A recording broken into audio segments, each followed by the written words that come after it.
কি হলো, চুপ করে আছেন কেন? কিছু বলবেন না? মিনুকে দেখে মনে হচ্ছে ও আপনাকে অনেক দিন ধরে চেনে। ও এত ইজিলি নর্মালি কারোর কাছে যায় না। জানেন না, ওর মতোই আমার একটা বাবু ছিল। ও হারাই যাওয়ার পর আমি এত কাঁদছিলাম। তারপর আর খুঁজে পান নাই? আচ্ছা, একটা কথা বলি, কিছু মনে না করলে। হ্যাঁ বলেন। আমি ওকে একদিনের জন্য আমার বাসায় নিয়ে যাই। উম, প্লিজ প্লিজ প্লিজ, না কইরেন না। আচ্ছা ঠিক আছে। আমি যাই তাহলে, কাল দেখা হবে। Thank you. আজকে তোমাকে আমার বাসায় নিয়ে যাব। তুমি কি আমার কাছে থেকে যেতে চাও? কত লক্ষ্মী একটা বাবু। তারপর কি অবস্থা? কোনো ঝামেলা করে নাই তো? না তো, ও তো একদম লক্ষ্মী একটা বাচ্চা, তাই না? আপনাকে দেখে মনে হচ্ছে আই গেস আপনি ওদের অনেক ভালোবাসেন। ওরাই তো আমার ফ্যামিলি। ওরা ছাড়া তো আমার লাইফে আর কেউ নাই। কেন? আপনার ফ্যামিলি, বাবা মা একা থাকেন নাকি এখানে?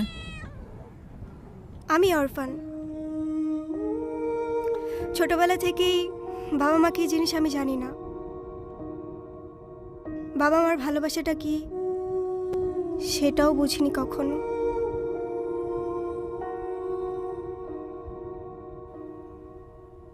কেউ কেউ এই ভালোবাসাটা পায় না, আর কেউ সেটা পেয়েও সেই ভালোবাসাটার ভ্যালু দিতে জানে না।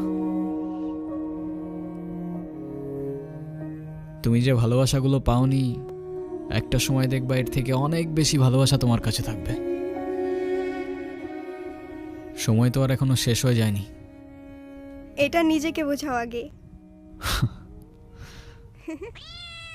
তো কফি নিয়ে আর কতক্ষণ বসে থাকবা? কিছু অর্ডার করবো না? এখানে একটা ফেমাস শর্মা আছে, চাইলে ট্রাই করতে পারেন। ভাইয়া, এখানে দুইটা শর্মা দিয়েন তো, আপনাদের স্পেশাল যেটা আছে। Okay sir. ট্রিটটা কিন্তু আমার। সেটা পরে দেখা যাবে। তুমি কি খাবা মিনি? আর তারপর আপনি ওর জন্য পড়াশোনা বাদ দিয়ে ব্রিজ থেকে লাফ দিতে গেছেন? সিরিয়াসলি? এই যুগে কেউ কারোর জন্য মরে? মজা নিচ্ছ না? নাও নাও, মজা নাও। মজা না, আপনি অনেক ভালো একটা মানুষ। শোনেন, নিজের জীবনটা কিভাবে শেষ করে দিয়েন না। লাইফ সবাইকে একটা সেকেন্ড চান্স দেয়, হয়তো আপনাকেও দিবে। সেটাকে ইগনোর করেন না।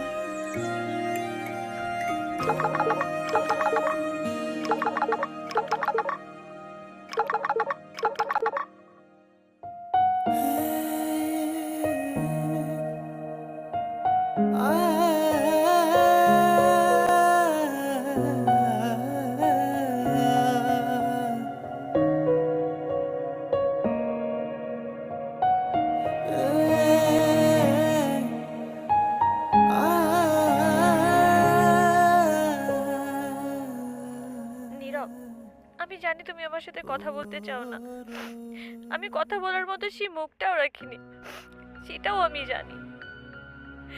আমি অনেক বড় ভুল করছি নীরব। তুমি আমার সামনে থাকা সত্ত্বেও আমি ভুল মানুষটাকে চুজ করছি। আমি তোমার লাইফে ব্যাক করতে চাই নীরব।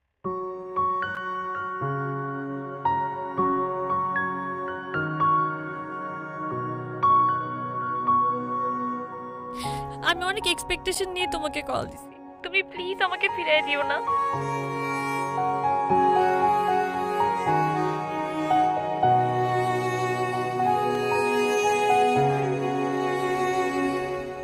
Sorry, wrong number.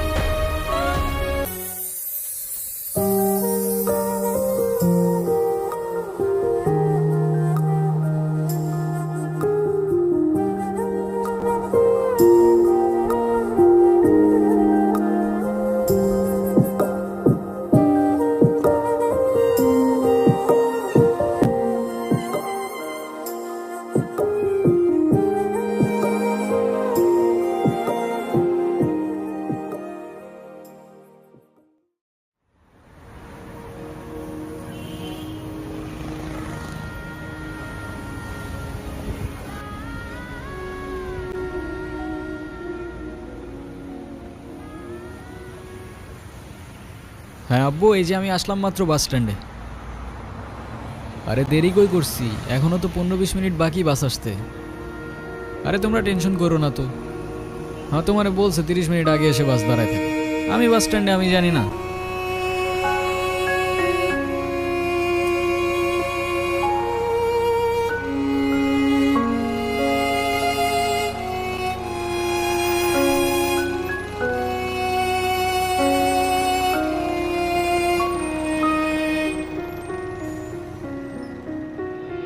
নীরব,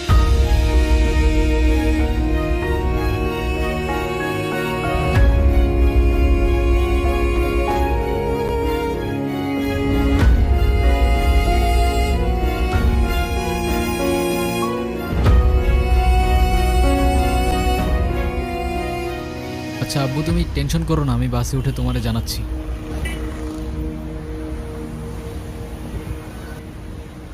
তুমি এইখানে কোথাও যাচ্ছ নাকি? কোথায় যাব? আমার তো যাবার কোনো জায়গা নেই। তোমার এই অবস্থা কেন? সব কিছু ঠিকঠাক আছে তো? আমার কিছুই ঠিক নাই নীরব।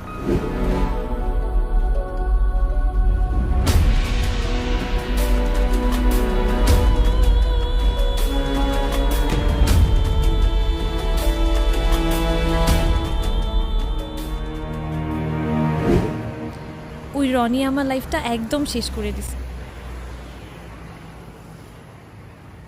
ও তো একটা অ্যাডিক্টেড ছিল।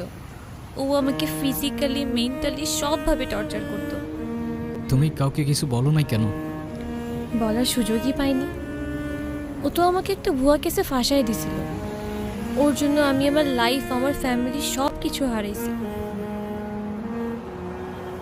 ও তো একটা ক্যারেক্টারলেস, একটা চিটার ছিল।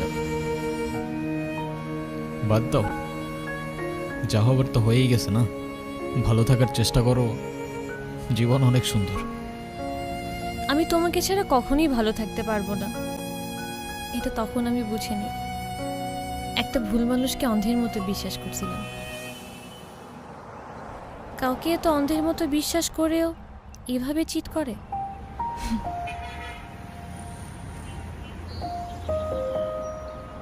দুনিয়াটা কি আজব, তাই না?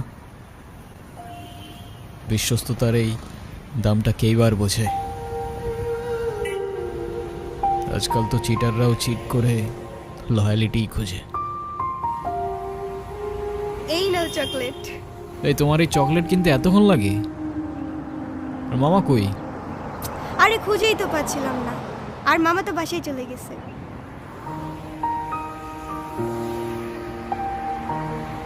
উনি কি? আরে হঠাৎ করেই ওর সাথে দেখা। তোমারে বলছিলাম না, ওই যে মাইশার কথা। ও ভালোই তো আছো মনে হচ্ছে। ভালো থাকবে না কেন? অবশ্যই ভালো আছে। এই চলো তো। এই ব্যথার শহরের অলিগলির নুড়ি পাথরগুলো যেন আমাদের কষ্টগুলোর এক একটা প্রতিচ্ছবি। আর সেই কষ্টগুলোর মাঝে আমরা আমাদের জীবনের হাল ছেড়ে দিলেও জীবনের একটা মোড় হয়তো আমাদের সবাইকেই একটা সেকেন্ড চান্স দেয়। কিন্তু সেই মোড়ে দাঁড়িয়ে ঠিক বেঠিকের রাস্তাটা যেন